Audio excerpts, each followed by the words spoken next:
Welcome to LCM Kids Online with me, Teacher Mickey, and today we are continuing with our series of the 10 Commandments of God. Now, last week we talked about our 6th commandment, which is to harm no one. And today we're going to move on to our 7th commandment, which is to keep your promise. Now, before we go on, I would like you to get a color pencil and just color on this commandment that we're doing today. Okay, so let's color. Right, so here's my 7th commandment, all colored. Now, right now, I would like to play a little game with you to help us move into the lesson. For this activity, I will need you to prepare some things, okay? So firstly, I want you to prepare 3 cups. It can be any plastic cups you have at home or paper cups. So 3 of them. And then I will also need you to prepare 2 spoons and 6 pieces of paper. Okay, you can cut it out from your drawing block. Alright, so 6 pieces like that. And you will also need a tub or a bowl of pom-poms or small balls or marbles. And then you will also need some color markers. And finally, some tape or blue tack will do. Got all that? Okay, so let's start preparing. So right now, I want you to take out your 6 pieces of paper. And we're gonna take out 2 pieces first, okay? So we're gonna think of drawing characters on your card. So I want you to think of 3 kinds of characters. It can be a young girl, it can be an old man, it can be a man with spectacles. Okay, so think of 3 characters that you want to draw. And then I want you to draw each of the characters on 2 cards. So let's say I want to draw a girl with 2 ponytails, then I'll draw it on 2 cards. Okay, the same girl on 2 of the paper. Then I'll move on. If I want to draw an old man, I'll draw the old man on 2 pieces of paper. Okay, the same old man. And then finally, the last 2 paper, you can draw your 3rd character. So I'm going to draw a man with spectacles. So I'm going to draw it on 2 of my paper. Ready? Okay, I'll show you how it looks like. Alright, let's draw. Here's my old man. Okay, so I'll draw the same old man on another piece of paper. Now for younger children, if this is too difficult for you, then you can get a grown-up to help you draw it instead, okay? Okay, so I have 2 pictures of the old man, okay, the same picture. Now I'm gonna move on to my 2nd character, which is gonna be a little girl. There. Right, so I got my 2 girls, okay, same on 2 cards. And finally, I'll move on to my 3rd character. I'll draw a man with spectacles. So don't worry if it looks a little bit different, okay? The idea is just to know that these 2 are of the same characters, alright? So I've got my 3 different character cards and I repeat them on each of the paper. So all my 6 cards are filled up with character pictures.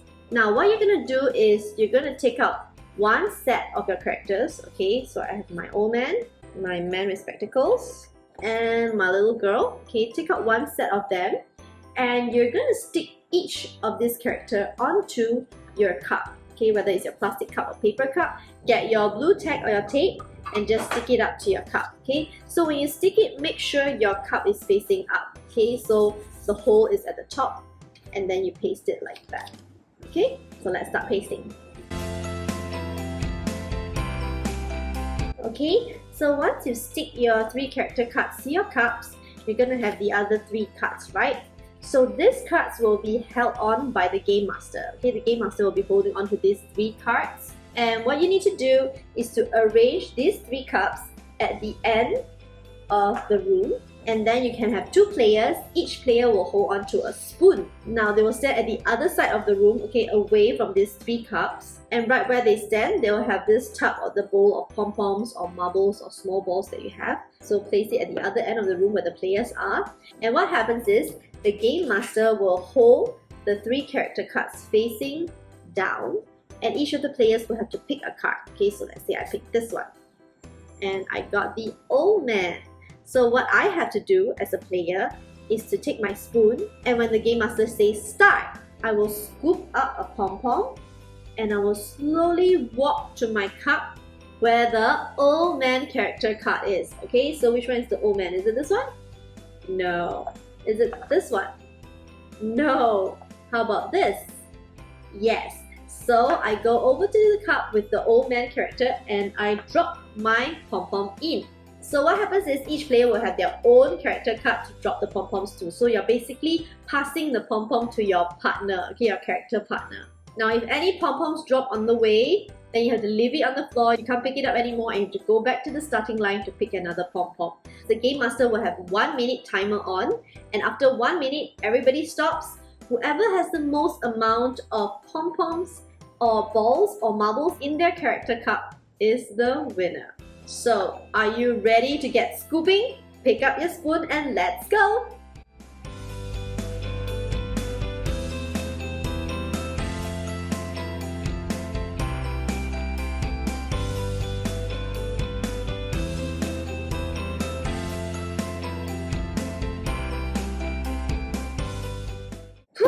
Was that easy? Which character card did you get? It requires some careful scooping and balancing as you bring the pom-pom over to your cup, doesn't it? Well, anyway, I hope that you enjoy playing this game while you're doing it at home.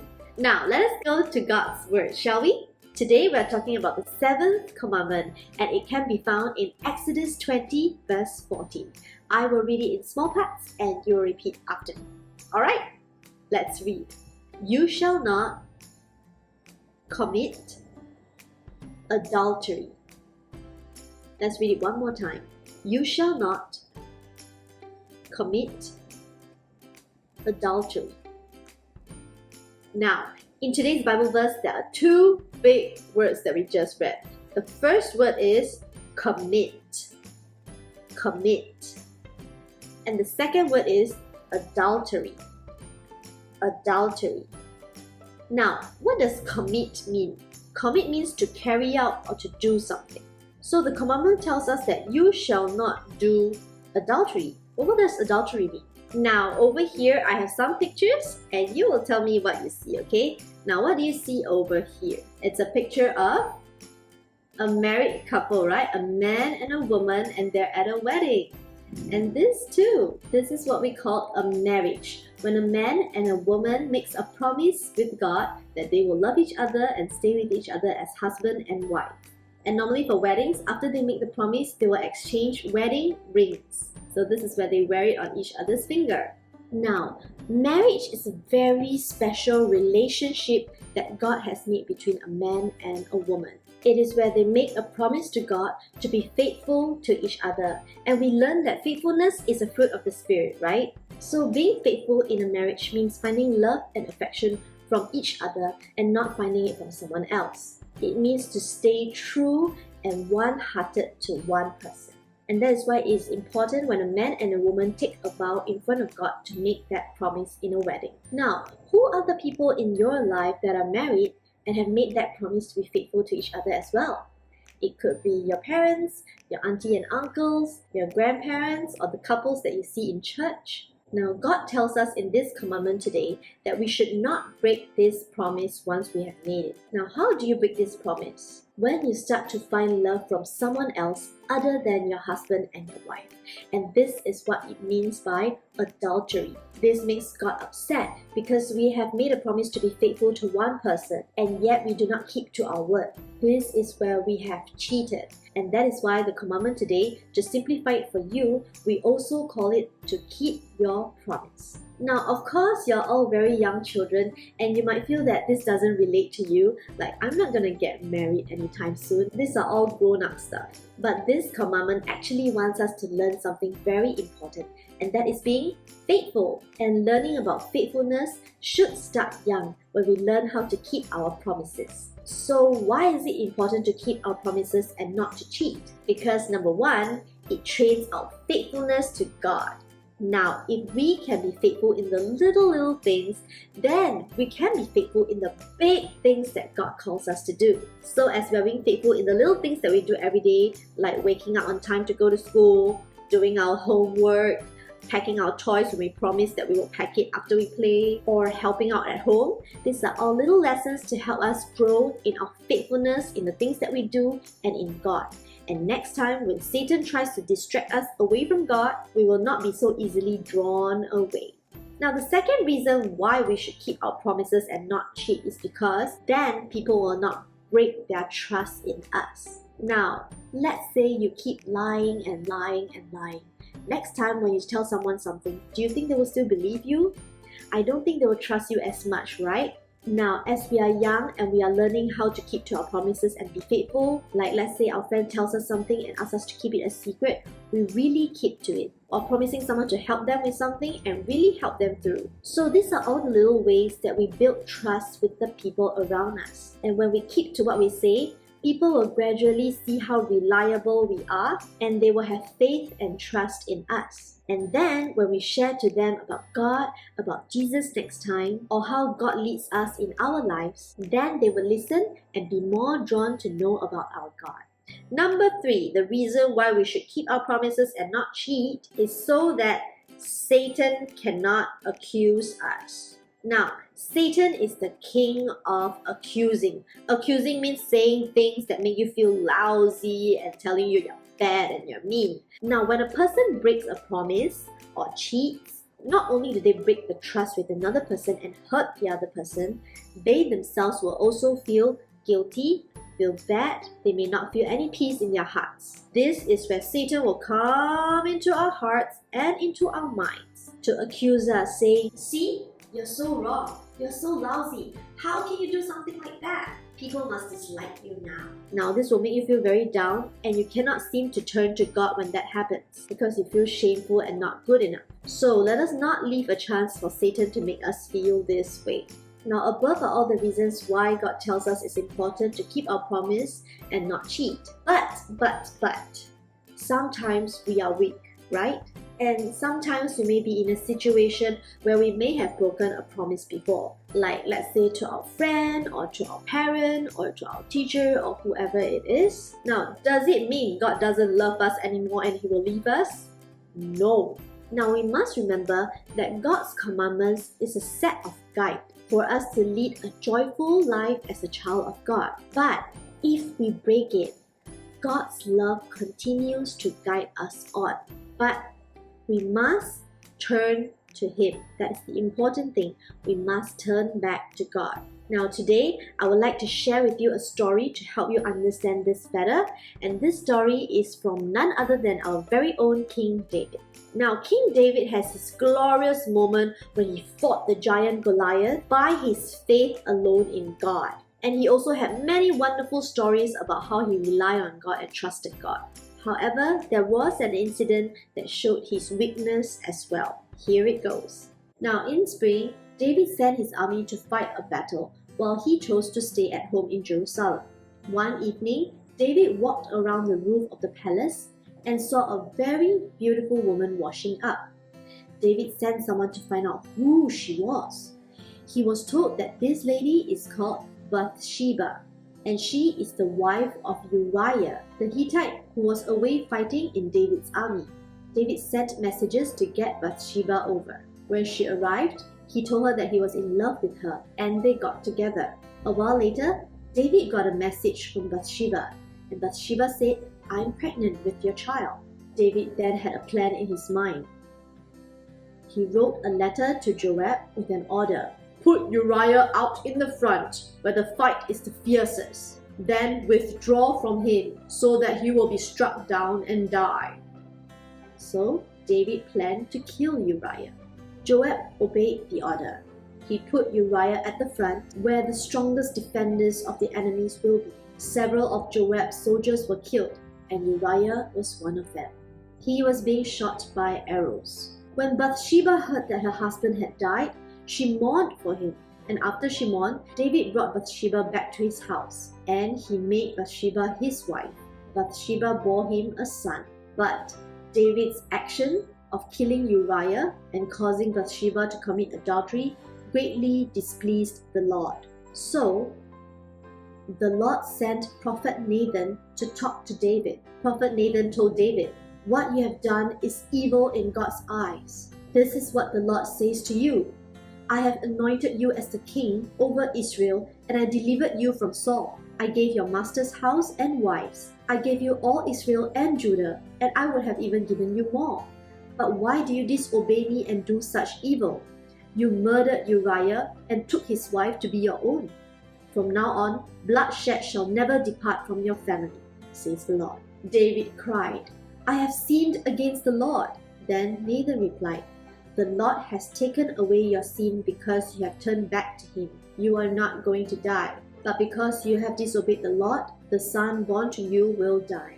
After Nathan had gone home, the child born to Bathsheba and David became very ill. David pleaded with God to spare the child. He fasted and spent the nights lying in sackcloth on the ground. 7 days later, the child died. David was told the sad news. He stopped fasting and praying. Then he went in to see the child and comfort his wife. Sometime later, David and Bathsheba had another baby boy, whom they named Solomon.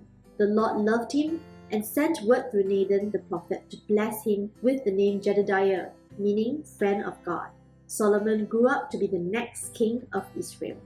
Now, children, you see, even though David committed murder and adultery, all these are horrible things that has happened. And afterwards, we see that God punished him for his sin by taking away his child. But in the end, not only did David repent and turn to God, he continued to have full faithfulness and obedience to God throughout his life. So, even though we may fail at times, but if we continue to grow in our faithfulness to God, God will make a way for us. And you see later on, God gave King David another son called Solomon, who was the next king of Israel. Now, children, God has planned a marriage to be pure and holy, to be a promise between one man and one woman before the Lord. Now, this also reflects our faithfulness to God. Now, if we are able to learn to be one-hearted in loving God when we are young, we will be able to fight off a lot of possibilities of cheating and on being unfaithful when we grow up as God continues to lead our spirit. Now, to wrap up today's lesson, we will be making a ring chain. This is a pretty easy craft activity. So let's talk about what are the materials that we need, okay? Firstly, you will need some strips of color paper, okay? I would like you to prepare 6 strips of different color paper, like that. Then you will also need colorful markers, and you will also need glue. That is all. Got that? Okay, let's begin. So firstly, get 2 strips of your paper. Okay, so I got a pink and a yellow. Okay, so it's up to you which color you want to take out. And then grab your marker, preferably a dark colored one. Okay, so I'm going to choose black. And you're going to write on the important phrases of today's commandment. Okay, so the first phrase you're going to write is, keep your what? Promise. Yes. Okay, so write it at the center of one of your paper like that. Keep your promise.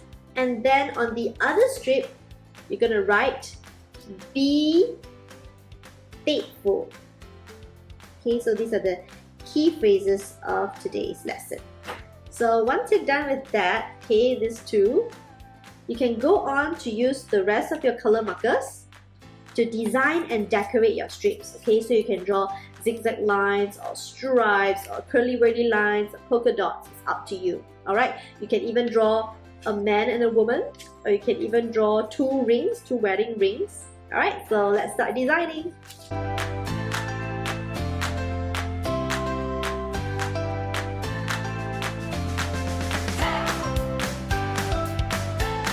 And you can even go on to design the slips with the words. Okay, so you can draw borders or anything you want.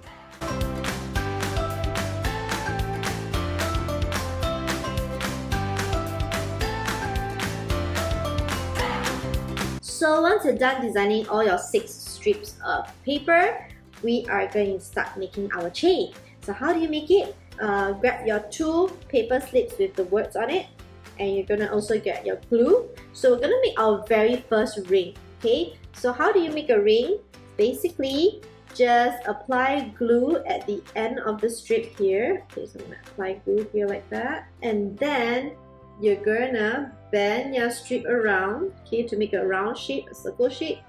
And you're gonna paste the end to the other end of the paper. Okay, so I paste it up like that. There you go. Got a little ring. Now we're gonna add on another one to make the chain. So take your other slip of paper with the word, and you're gonna thread it through. Okay, thread it through like that. Thread it through the first ring. and you're gonna bend it over. There you go, you got a ring shape, right? So again, apply glue to the end of the second strip and just paste it to the other end to secure it. So there, I've got 2 rings chained together. So now we're gonna go on and do the same for the rest of your paper slip.